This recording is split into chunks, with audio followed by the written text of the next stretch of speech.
오늘 말씀은 예수님이 요단강에서 세례 받으시고 우리 지난주에 성령에 이끌려서 광야에서 시험을 받은 그 후에 예수님 고향과도 같았던 나사렛이라고 하는 지방에 돌아와서 안식일 날 그 회당에서 첫 번째 설교를 하신 말씀입니다.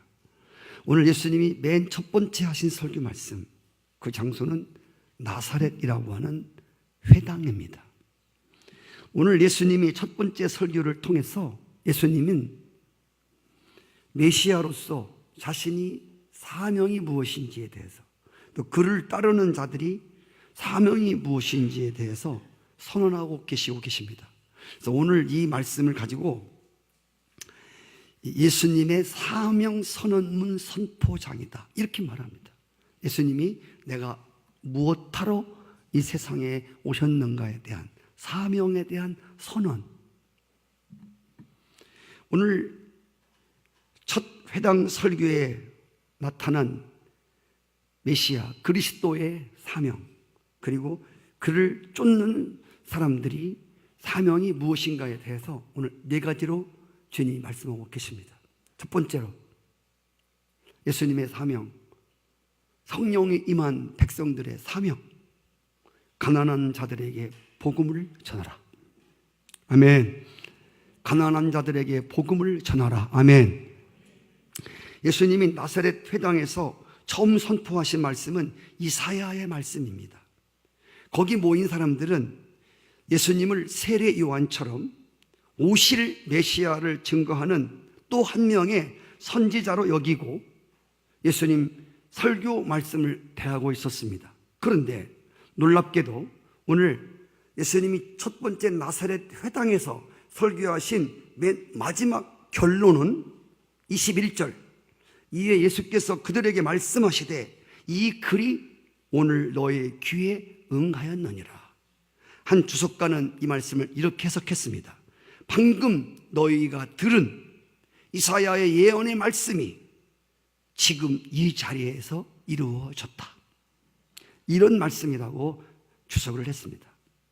이사야 선지자가 예언한 그대로 예수님이 메시아가 되어서 이 땅에 오셨음을 선언한 것이고, 그리고 이사야 선지자가 예언한 그 일을 이루실 것임에 대해서 오늘 여기서 그 일이 시작됐다, 그 일이 이루어졌다고 선포하는 내용입니다. 오늘 그가 하실 첫 번째 일은 가난한 자들에게 복음을 전하는 것이다.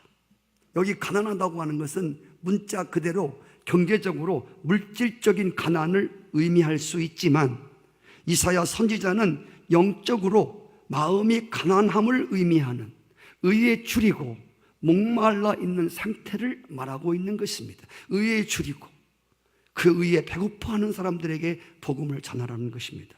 이사야 61장 1절에 보면 가난한 자에게 아름다운 소식을 전하게 하려 하십니다. 그 다음에 이어지는 말씀이 나를 보내사 마음이 상한 자를 고치시고 그랬습니다.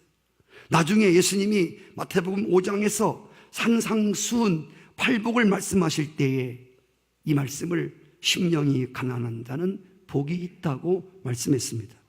진정으로 심령이 가난한 자는 그리스도를, 메시아를 받아들일 만한 겸손한 마음을 뜻하는 것입니다. 여기서 가난한 사람이라고 하는 것은 절박한 심정의 환자처럼 의사가 된 예수님 앞에 나와서 자신의 병든 처지를 인정하고 그분의 치유를 수용할 준비가 되어 있는 사람입니다. 의사가 무슨 말을 하든지 그대로 따라할 절박한 환자의 심정을 가리킨다, 그 말입니다. 이런 환자들에게는 예수님과의 만남 자체가 복음입니다. 그러나 불행히도 이때에 나사렛 마을 사람들은 예수님의 메시지를 거절하고 예수님을 그 마을에서 쫓아냈습니다. 자신들이 죄인됨을 인정할 만한 가난한 마음, 겸손한 마음이 없었습니다.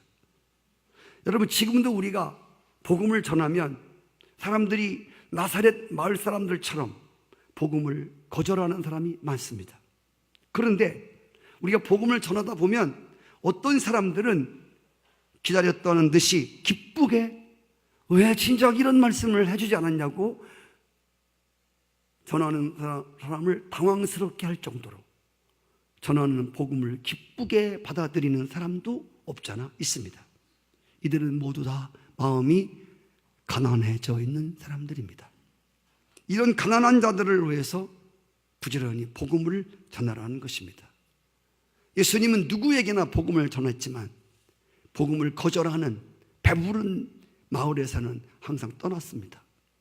그리고 정말 간절하게 배고파하는 마음으로 가난해져 있는 마음의 상처를 치유받기 원하여 절박한 심령의 환자처럼 예수님을 치유하시는 분으로 받아들일 마음이 있는 자들에게는 어느 자리든지 그가 누구이든지 간에 복음을 기꺼이 증거하셨습니다. 이런 가난한 자들을 우리는 찾아서 부지런히 복음을 전해야 합니다. 이것이 예수님의 사명이었고 오늘 주의 영을 담은 임마누엘 된 여러분과 저의 사명입니다. 두 번째로는 포로된 자들에게 자유를 주어라. 따라해볼까요? 포로된 자에게 자유를. 여러분, 왜 우리의 마음이 상하고 우리의 마음이 병들게 될까요? 그 이유는 한 가지입니다. 우리 마음이 상하고 병들게 되는 것은 죄 때문입니다. 포도나무 가지가 상하는 것은 죄 때문입니다. 그러나 죄는 한 걸음 나가서 우리의 자유를 빼앗아 우리를 자유를 속박하고 죄는 우리를 종으로 포로로 만듭니다. 여러분, 바울은 이런 죄에 포로된 상태에 대해서 로마서 7장 19절에 이렇게 말했습니다. 내가 원하는 바 선은 행하지 아니하고 도리어 원하지 아니하는 바 악은 행하는도다. 이것이 영적 자유를 상실한 죄인의 모습이라는 것입니다. 이 현대의학은 이런 상태를 가리켜서 죄의 포로가 된 상태, 내가 원치도 않는 일을 하는 이런 상태를 가지고 중독이라고 말합니다. 여러분, 내가 무엇에 중독되었나를 어떻게 할 수 있느냐면, 만약 여러분이 중독되었다고 생각되는 그 일을 하지 않으면 참지 못할 정도로 막 답답해요. 어떻게 할 줄을 몰라. 이런 현상이 중독 현상입니다. 그 일을 안 하면 내가 막 불안해. 그 일을 안 하면 내가 막 이상해. 어떤 정신과 의사는 이렇게 말했습니다. 이 땅에 살고 있는 사람 중에서 98%가 무엇에 중독되어 살고 있다고 그랬습니다. 이렇게 말하는 정신과 의사 자신도 무엇에 중독되었다고 했습니다. 2%는 아직 내가 만나보지 않아서 모른다고 했습니다. 성경은 이렇게 말합니다. 로마서 3장 23절 말씀에 모든 사람이 죄를 범하였음에 하나님의 영광에 이르지 못한다. 죄는 자유를 속박하고 죄는 우리를 중독에 걸리게 만드는 겁니다.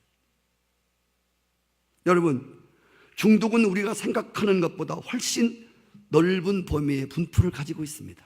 가깝게는 커피도 여러분 중독입니다. 커피도 쓴 커피만 먹는 거지. 다른 거는 커피 같지 않아. 이것도 커피도 중독이에요. 꼭 커피를 먹어야 돼요. 술, 춤, 마약, 도박, 쇼핑, 드라마, 텔레비, 요즘 심각해지는 게 핸드폰 중독, 인터넷 중독 등등. 중독은 끝도 한도 없습니다. 그런데 이 중독은, 모든 중독은 우리에게서 자유를 빼앗아가는 특징이 있다는 겁니다. 여러분 기억하십시오. 중독에 걸리면 자유가 없습니다. 술 중독자들은 그 중독에서 헤어나오려고 술을 또 마십니다. 손이 부들부들 떨리는 마약 중독자들은 그 마약 중독에서 헤어나오려고 또 마약을 합니다. 그래서 중독은 점점 더 그쪽으로 포로가 되어져 갑니다. 마약 중독자들은 마약에 손이 떨려갖고 손 떨리는 걸 방지하려고 또 마약을 먹습니다. 계속 깊은 포로가 되는 것입니다. 여러분, 과연 이 중독된 포로된 인생들에게 희망이 있을까요? 예수님은 그렇다고 말씀하십니다. 요한복음 8장 36절 말씀 같이 읽겠습니다. 시작. 아들이 너희를 자유케 하면 너희가 참으로 자유하리라. 할렐루야. 아들이 너희를 자유케 하면 참으로 자유할 수 있다. 중독에서부터. 어떤 사람들은 하나님의 아들이신 예수를 영접한 뒤 즉시 중독에서 자유로워지는 사람도 있습니다. 어떤 사람들에게는 예수를 믿어도 진정한 자유를 얻기까지 좀 더 시간이 필요한 경우도 있습니다. 그러나 이 포로된 자들이, 중독된 자들이 진지하게 예수님의 진리의 말씀을 붙들면 어느 날 마침내 자유를 얻게 될 것이라고 말합니다. 요한복음 8장 31절 32절 내 말에 거하면 참으로 내 제자가 되고 진리를 알지니 진리가 너희를 자유롭게 하리라고 약속하기 때문입니다. 이것이 복음입니다. 기쁜 소식입니다. 이 땅에 포로된 중독 걸린 사람들, 아무런 희망이 없는, 재활 치료를 해보지만 이게 소망이 없는 자들에게 예수님은 아들이 와서 너희를 진리가 너들에게, 진짜 진리가 너들을 잡으면 너들은 참으로 자유한다. 포로된 자에게 자유를 주시려고 예수님이 오신 것입니다. 이것이 오늘 성령을 모시고 살아가는 사람들의 그런 포로된 자들을 자유롭게 하는 것이 사명입니다. 교회의 사명은 포로된 자들을 자유케 하는 것입니다. 셋째로 주님이 이 땅에 오신 사명과 그를 쫓는 자들의 사명이 뭐냐면 눈먼 자들을 보게 하라. 할렐루야. 죄는 우리의 자유를 빼앗아갈 뿐 아니라 우리의 눈을 멀도록 만듭니다. 눈먼 자의 특징은 뵈는 게 없습니다. 첫째, 보이지를 않습니다. 충청도 말로 뵈는 게 없단 말입니다. 보이는 게 없어요. 방향 감각을 상실하고 보이는 게 없으니까. 마치 개미에게서 더듬이를 떼내면 방향 감각이 없듯이 눈먼 사람은 앞으로 되어질 것을 보지 못합니다. 그런데 예수님이 이 눈먼 자에게 다시 보게 함을 약속하고 있습니다. 문자 그대로 예수님 이 땅에 계실 때에 많은 육신의 소경들을 고쳐주었습니다. 그런데 이 소경된 자들을 고쳐주시면서도 예수님은 항상 영적 소경 상태에 있는 사람들에 대해서 관심이 많았습니다. 요한복음 9장 40절 41절 바리새인 중에 예수와 함께 있던 자들이 이 말씀을 듣고 이르되 우리도 맹인인가? 예수께서 이르시되 너희가 맹인이 되었더라면 죄가 없으려니와 본다고 하니 너희 죄가 그대로 있다고 했습니다. 예수님은 아직 예수님을 믿지 못하고 죄사함을 받지 못한 바리새인들이야말로 영적 소경임을 지적하셨습니다. 여러분, 우리 찬송가에 보면 많은 찬송가를 작곡했던, 눈과 귀가 멀었던 헬렌 켈러라고 하는 여사의 작곡한 곡들이 많습니다. 그 눈과 귀가 멀었던 헬렌 켈러라고 하는 유명한 신앙인이 이런 말을 했습니다. 소경으로 태어난 것보다 더 비참한 것은 눈을 가지고도 미래를 보지 못하는 소경이라고 했습니다. 여러분, 성경에 보면 예수님이 소경을 고쳐주시면서 안수하시면서 이렇게 물었습니다. 뭐가 보이느냐? 이렇게 물었습니다. 뭐가 보여? 소경이 눈을 뜨게 될 때 제일 먼저 무엇이 보일까요? 예수님이 안수해서 예수님의 능력으로 소경이 눈을 뜨게 된다면 제일 먼저 무엇을 보게 될까요? 자신의 눈을 뜨게 해주신 예수님을 제일 먼저 볼 것입니다. 사울이 3일 동안 눈이 멀었다가 다시 눈을 떴을 때 그는 예수 그리스도가 주님으로 보이기 시작했습니다. 지금까지는 이단 괴수로 보였던 그 예수님이 주님으로 보였다는 겁니다. 여러분, 영적 소경이 눈을 뜨면 주님이 보이십니다. 그리고 영적 소경의 눈을 뜨면 내가 사랑해야 할 사람이 보입니다. 그리고 내가 살아가야 될 인생의 비전이 보이게 됩니다. 확실합니다. 내가 가야 할 길이 보입니다. 예수님은 우리에게 영적인 눈을 뜨게 해서 저 천국을 향해서 다름질치도록 하셨습니다. 제가 순회하는 것은 아니지만 새벽 기도에 감사하면서 우리 권사님 늘 찬송이 은혜롭습니다. 하루에 한 번씩 꼭 부르는 찬송. 달려가리라 주의 영광 온 땅 덮을 때 내 사모하는 주님. 우리 권사님 하루에 한 번씩 꼭 부르시게. 그것도 처음에 있는 사람은 못 듭니다. 1시간 정도 기도해야 그 후에 나오는 찬송이기 때문에 매일 부르셔. 매일. 네. 그럼 제가 기도하다가 시간이 됐구나. 나올 시간이 달려가리라. 그래. 눈을 뜬 사람만 달려가는 거야. 눈을 뜬 사람만 어디로 달려가야 할지를 아는 거야. 할렐루야. 이제 영적인 눈을 뜨면 하나님이 저 높은 양을 향해서 다름질치도록 하십니다. 마지막으로 주님이 당신의 소명이 또 믿는 자들의 사명이 무엇인가 말할 때 눌린 자들을 자유롭게 하며, 눌린 자들을 자유롭게 하며. 그제 제 어머님한테 갔다 왔습니다. 그냥 하나님이 마음을 주셔서 그냥 어머님에게 이렇게 기회를 주시는 것 같아요. 그래서 주섬주섬 준비해서 어머님 갔는데, 어머님 뭐라고 하시냐면 꽃청춘 거기 복지관 다니면서 저기 그렇게 좋다고 하더니 2달 좀 넘었거든요. 뭐라고 하냐면 어저께 나 아무 데도 안 간다는 거예요. 예, 아무 데도 안 간다. 아무 데도 안 간다. 예. 그래서 뭐 돈 들어서 뭐 5만 원짜리 간다고 해서 거기도 안 간다. 아무 데도 안 간대. 그래, 무엇이게요? 그랬더니 목사 앉아봐. 왜요? 우리 지금 본북교회 지금 새벽기도 40일 지금 작정기도 하거든. 근데요, 그동안 나 꽃청춘 그냥 한다고 새벽기도도 못하고 예배도 못 드리고 거기서 드리지 말라고 그래갖고, 그런데 새벽기도를 나갔는데 거기는 이제 육군, 해군, 공군 이렇게 목사들이 있어요. 군목들이 하는데 오래간만에 나갔어.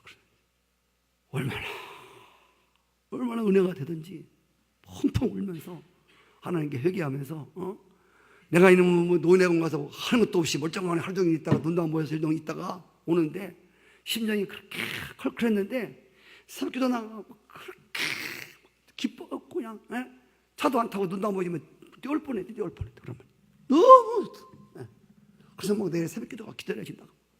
아무도 안 가. 그냥 방송 틀어놓고 설교 듣고 다 달려가서 하나님 앞에서 내가 얼마나 눌린 줄 알아? 저보고 그러는 거예요. 그동안 나 얼마나 눌린 줄 알아, 목사? 할 말이 없더라고요. 예. 그래서 제 병원에서 치매약 가지 말라고 그 약 주는 거 있거든요. 어머니 그 약 꼭 잡수셔야 돼요. 예. 그래요. 아니 본인이 자유롭고 본인이 기쁨이 충만하다는데 내가 뭔 말을 하겠어요? 예. 그렇죠? 거기 가서 제가 무슨 말을 하냐면 눌린 영혼이, 제 어머니 진짜 충만하시더라고요. 예. 안수를 하라고 했더니 안수 기도도 안 했는데 아멘부터 얼마나 크게 하는지 몰라. 예. 깜짝 놀랄 정도로 막 진짜 막 충만하시더라고. 눌린 자가 자유케 되는 게 이렇게 귀하구나. 우리 주변에는 온갖 것들로 짓눌린 인생들이 많습니다. 잘 들으세요. 포로된 자들이 중독 인생이라면 짓눌린 자들은 학대받는 인생입니다.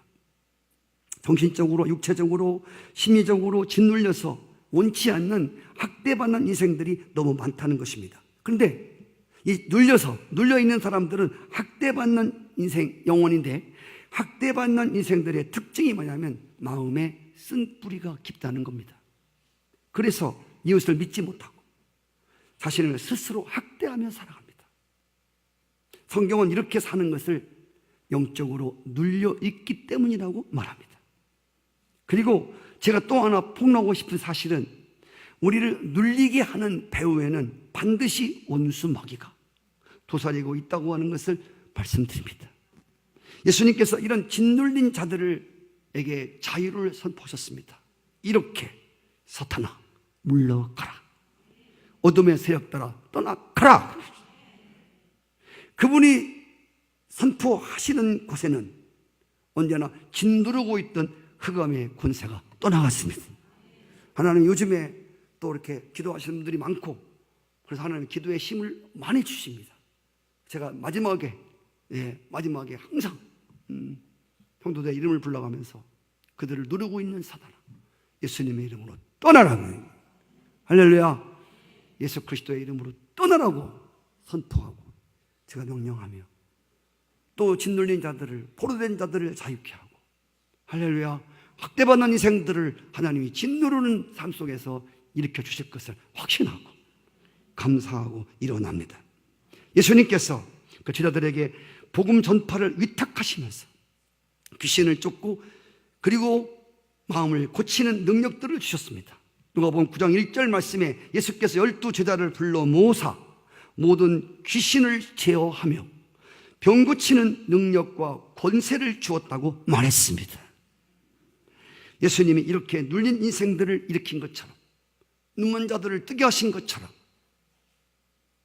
포로된 자들을 자유케 한 것처럼 우리 성도님들도 기도의 능력으로 무장하고 성령의 충만함을 입고 예수 그리스도의 이름의 권세를 가지고 나간다면 우리도 눌린 자들을 자유케 할 수 있는 그런 제자의 사명을 다하게 될 것을 믿습니다. 또 반드시 하나님이 당신의 모든 권한을 우리를 믿는 자들에게는 이런 것들이 나타난다고 말씀을 하시면서, 그리고 그 갈릴리 천한 고기 잡는 사람들에게 주님께서 이런 놀라운 눌려있는 자들을 해방시켜주고 포로에서 자유케 되어지고 가난한 자들을 부유케 만들어주고, 그렇죠.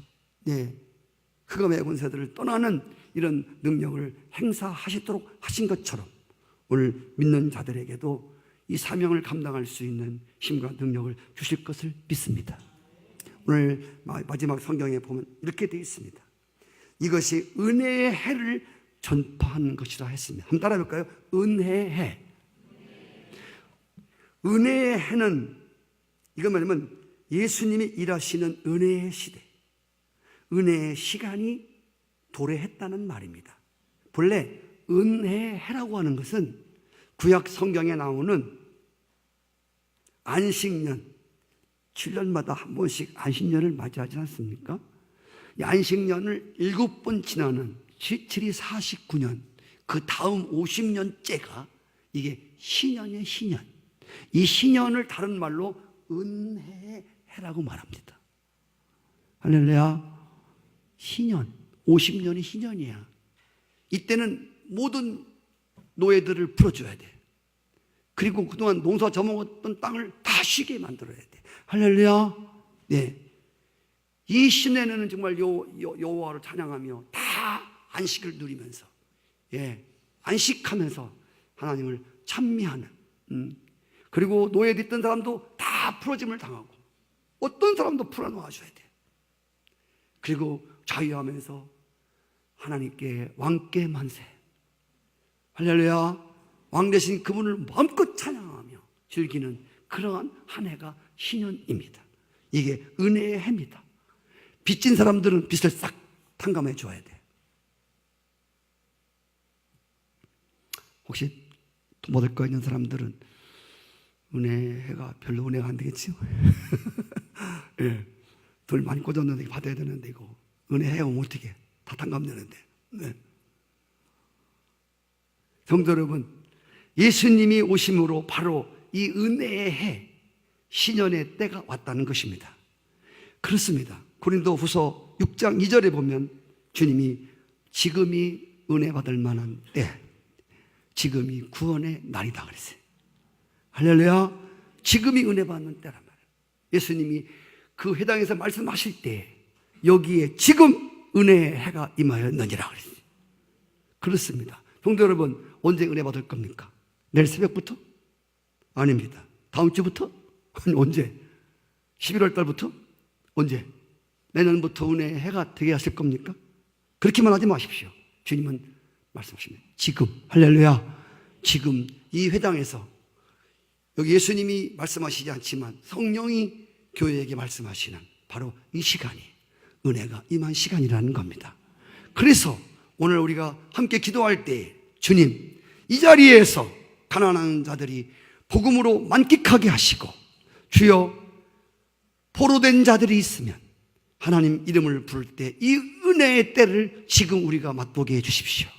혹시 눈먼 자가 있다면, 갈 길을 알지 못하고 내가 무엇해야 되는지 우왕좌왕하는 자가 있다면 눈을 뜨게 해주십시오.